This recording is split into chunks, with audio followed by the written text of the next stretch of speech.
everyone. I thought I would make a quick video update. I've actually had a few people who I don't even know who you are reach out to me asking how everything went. So we kind of went quiet after videoing like 25 days of our life, and we've gone quiet the last week.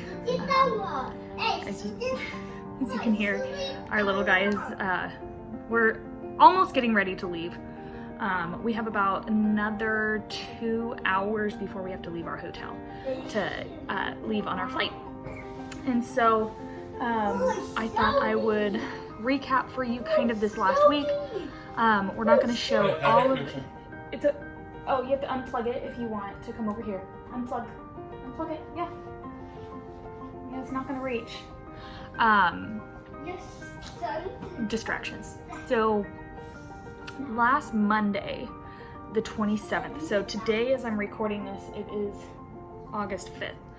So last Monday we met our son, and he does not go by Bennett, obviously. Never been called Bennett, so we call him Pinchen, which is his given name from his birth family. So Monday morning we met with birth family, and it honestly, I didn't really know we had no idea what to expect. It went amazing.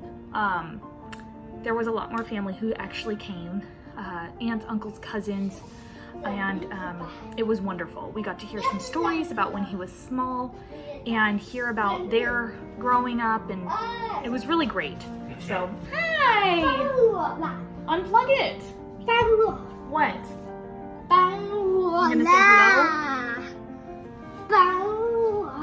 say hello? So, birth family meeting went overall really great. Lasted about an hour. We actually met him right before the birth family meeting. They all showed up at the same time. We were all in the lobby. He walked in and he was like, ah!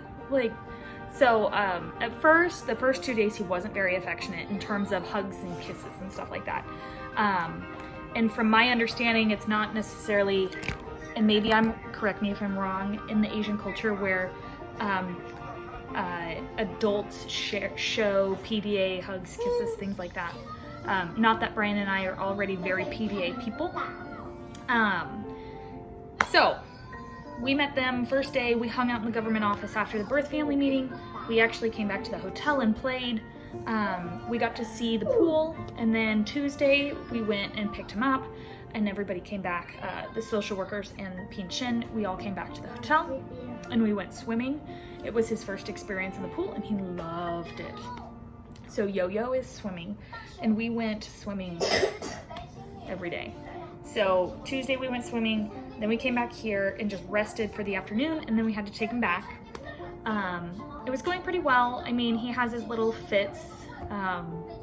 We just call him pout pout time, where he just, so pretty funny. And he loves to shake his fist at things he doesn't like. So it's really hard not to laugh, honestly. Wednesday was custody day. So we met with his counselor and his foster family. They packed him a whole suitcase with some clothes. Mainly it was shirts. So he had a lot of shirts and a lot of toys in his bag. So, and then some books. So they made him a photo album and things like that. Thursday we woke up and we went yo-yoing. Thursday was our AIT appointment. So we traveled to get his visa and all of his paperwork, and he did fabulous at that. We met another family who we had gone to lunch with, or dinner with, I don't remember what it was, right before we met Pinshin. And so we got to meet their little boy, and the boys got to play together. So that was a lot of fun. And then Friday came, and we were supposed to go to Cathwell, so the orphanage. And Baba woke up with like food poisoning. And yeah, I think it was just Friday. He woke up from food poisoning from Thursday night. So he was super good about taking care of Baba all day. Huh, you love your Baba? And Polly, did I tickle you? Oh, we don't like tags. I don't,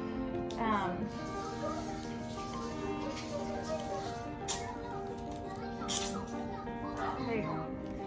He didn't want his tag. So Friday we took it chill. And then it was time for Mama and Pinchin to go to Cathwell, and he didn't want the three of us to be separated. So Friday was kind of like the beginning of him not wanting me to leave. So he's been very attached. I'm not allowed to go pick up Uber Eats, do anything without him. So we got to Cathwell, all three of us did go. We got to see the orphanage and just all of the workers who work there and the people behind the scenes who have helped us in the last over a year. So that was really cool to say goodbye to all those people. And then we woke up Saturday, and as in him, with a cough. And so we took it easy. We just figured it was the stress from the day prior. We did not go swimming on Saturday. We literally just stayed in the hotel and played. And then he went to bed, and then I woke up about 11:30 at night, and he had 104 degree fever. So we packed our things and went to the hospital.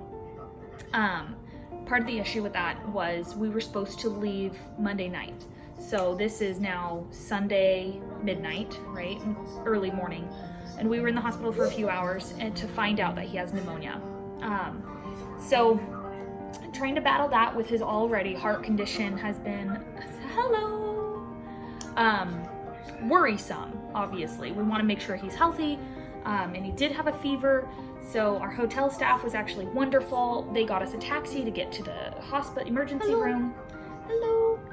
And we got all different kinds of medicine for him.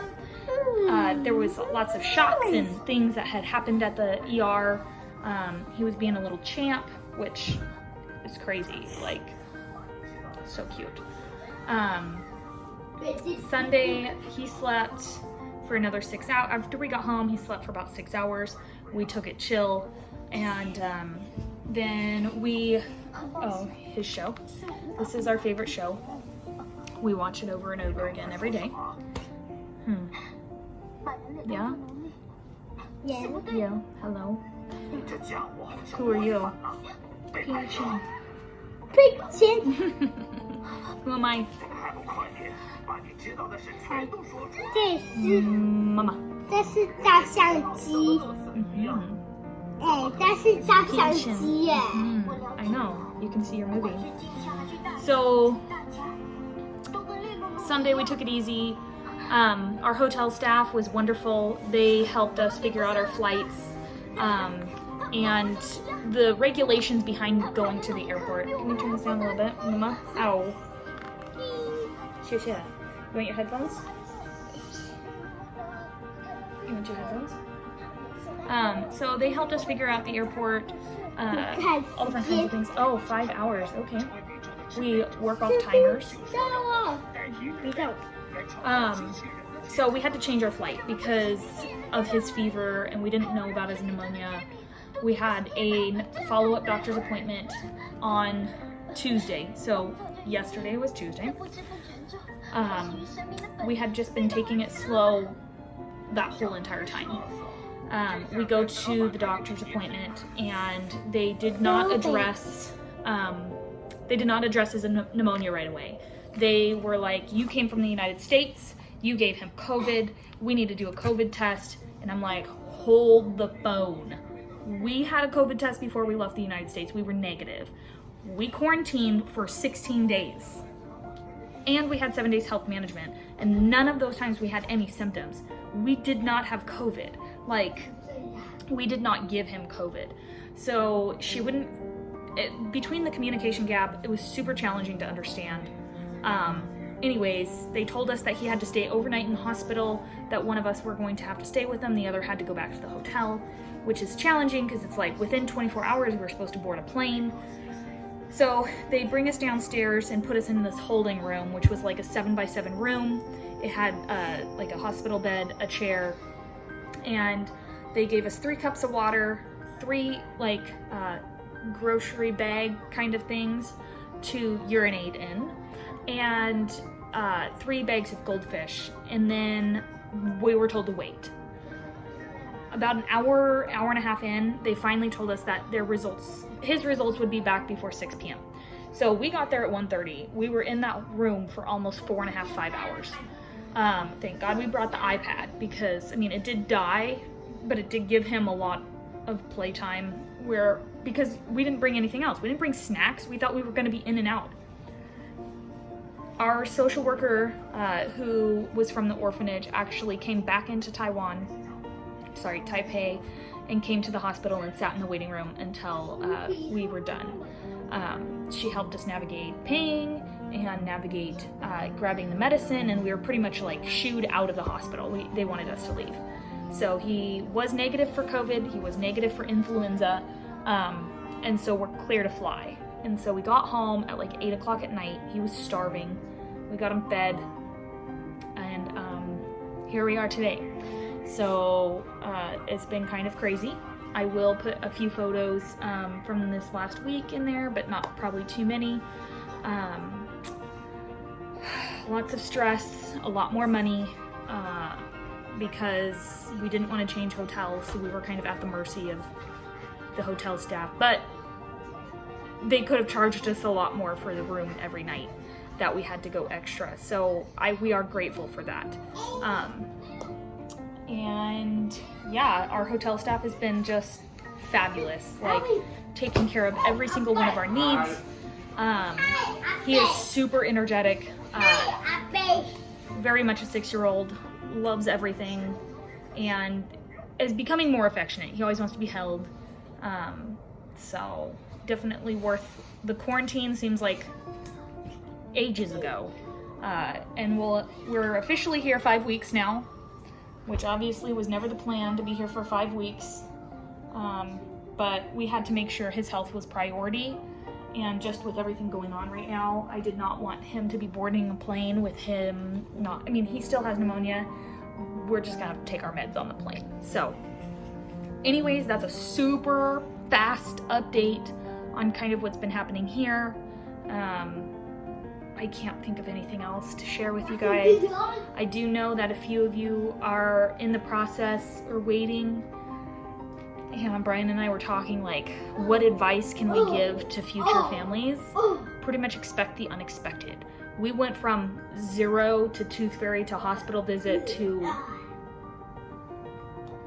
in a foreign country. So go with your gut if something is wrong. Like when we went to the emergency room the first time, he had laid down, and we have a way of communicating. Like, I know more Chinese words that he says than he knows English words, and he knows more sign than he knows English words. So sign language is definitely his way to communicate, and I draw pictures in a book. He gives us the thumbs up or thumbs down. So we kind of have our own system of communicating, and then also Google Translate. He loves Google Translate. I put it on his iPad, and he'll just talk to himself and then figure out the English word. So he's kind of teaching himself English in a sense, but anyways, go with your mama gut or baba gut. Go with your gut. He laid down, and I looked at him, and I was like, and he looked at me, and he put his thumb down, and I looked at the doctor, and I said, I can't understand what he's saying. I need you to talk to him. He's not okay. To find out, he actually had inflammation in his bowel because he was super constipated because he hadn't gone to the bathroom and hadn't had stool in over like 52 hours. So we fixed that problem, but it's like, go with your gut. And even if you don't understand them, you keep asking, or use Google Translate, or ask somebody to speak English for you. Like, you do not leave until you get what you need. So anyways, quarantine is nothing at this point. Like, you will all make it through. It'll be okay. Yeah, just expect the unexpected and bring kid medicine. That was one thing that definitely helped us. Although now we're not using it because he has like 12 different medicines I have to give him now. So anyways, we wish you the best of luck on your guys' journey, or if you're just watching because you thought it was cool, thank you for watching. I don't know how much more updates or videos we'll do just because this is time consuming. And yeah, thank you guys so much for watching, and we love you all.